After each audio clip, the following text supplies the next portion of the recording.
Ciao a tutti ragazzi e benvenuti in questo nuovo video un po' diverso dal solito.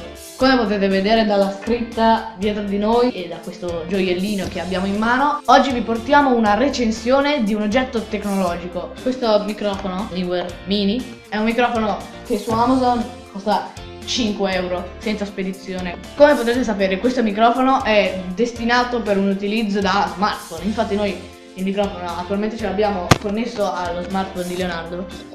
In che modo? È praticamente un cavo splitter che si divide in questo qui verde che è delle cuffie e questo del microfono. E poi il cavo del microfono si connette al microfono stesso che quindi registra l'audio. Quindi questo microfono, come potrete capire, non ha uno scopo professionale, perché per quello ci sono altri prodotti molto più efficienti ma molto più costosi. Questo prodotto è dedicato invece a coloro che non vogliono spendere una fortuna ma vogliono comunque ottenere un audio soddisfacente. Quindi le nostre impressioni sono abbastanza positive per il suo prezzo. Adesso vi lasceremo le prove audio e le conclusioni finali.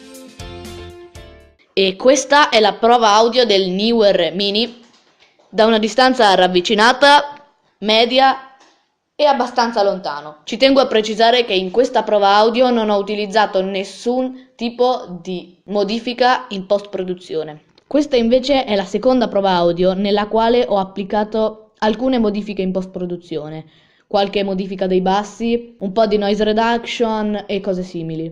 Da una distanza ravvicinata, media e abbastanza elevata.